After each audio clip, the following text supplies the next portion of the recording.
investment options, wind offers the best potential for supplying the energy required to power our nation, and more specifically the state of Kansas. The development of the wind industry also provides many other benefits such as job creation, supply chain development, and other financial opportunities. Wind power is the best out of the options because it is a naturally occurring source that hardly ever stops.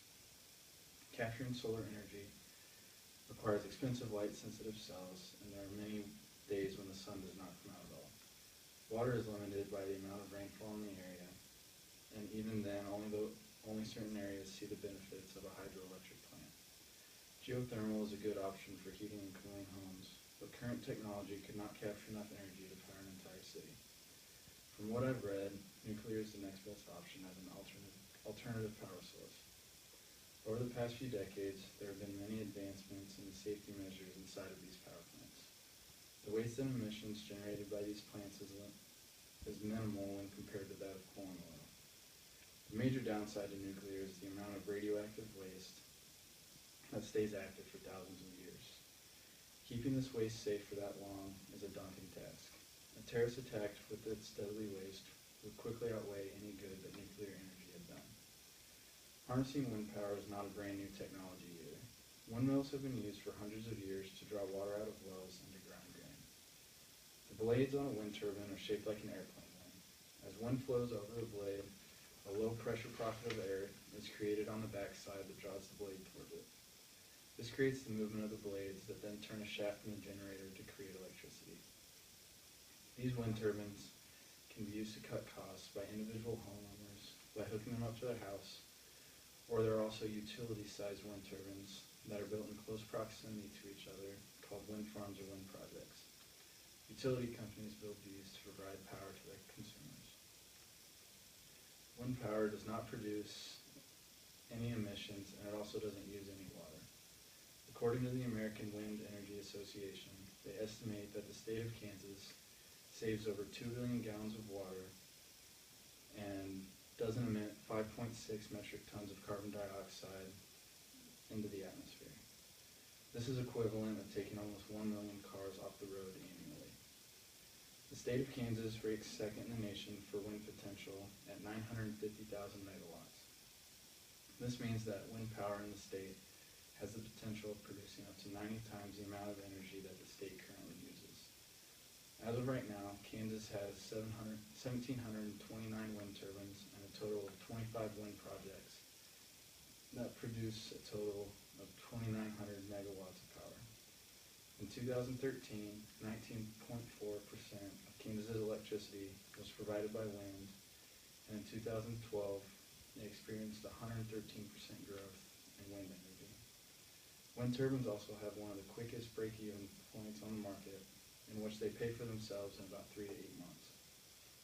Another positive for wind energy is the amount of jobs that have been created and the economic development throughout the state. The total direct and indirect jobs that have been created in Kansas from wind-related jobs is in between 3,000 and 4,000. This has had a definite positive increase on the economy in the state. There's been a total of $5.5 billion in capital investments and annual land lease payments of almost $8 million. There have also been an increase in manufacturing and supply networks throughout the state. The wind industry has over 550 manufacturing facilities that produce everything from turbine blades to raw materials like steel and fiberglass. The most recent facility was a $50 million assembly plant built in Hutchinson, Kansas by Simons. This type of development allows the industry to keep growing throughout the state. One of the main jobs created by the wind industry is the wind turbine technician. From the Bureau of Labor Statistics, someone wanting to become a technician learns the trade at a 2-year technical school. There is also an additional 12 months of on-the-job training. This allows a technician first-hand experience with the type of turbines that they will maintain.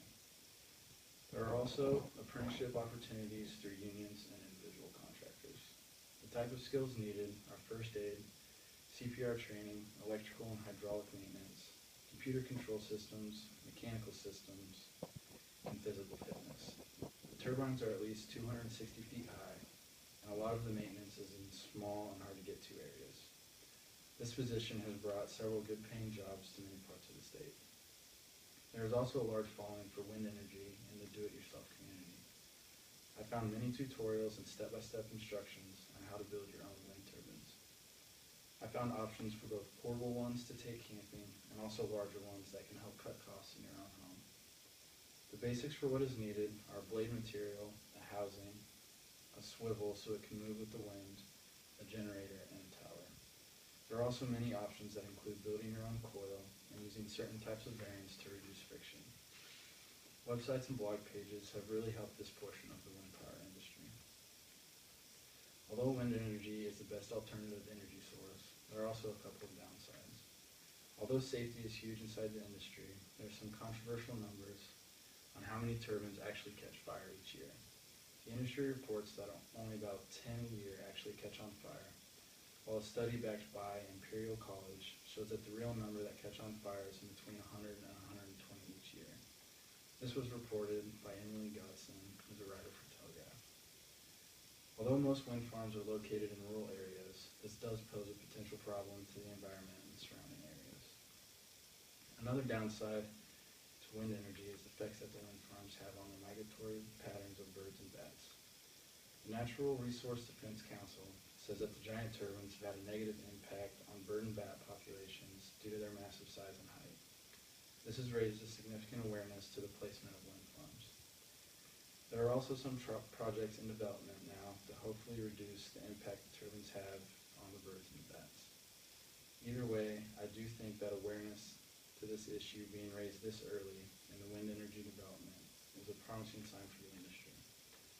There are also several research and development projects to help advance the wind industry in the years to come. AlternativeEnergyNews.com says that there are several offshore projects, low-velocity projects, and even turbines being developed for cities. It has also been shown through research that a majority of the Earth's wind potential is held at high altitudes. There are many projects that are working to find a way to harness that energy in the sky. There is also debate to see if it is possible to switch to 100% wind power. One of Denmark's small islands has proven this to be possible because they run everything off of wind power. These are the reasons why wind energy is the best alternative to traditional sources of power. It is renewable, there are zero emissions, and it uses virtually no water. The infrastructure required has created many new jobs, and the wind turbines pay for themselves faster than any other technology on the market. There is also the potential for this to be the only source of energy required. That would mean a massive reduction in emissions and would help save the environment and our planet. We have the technology to make this happen. We just need to be sure that we are backing the right option for alternative energy.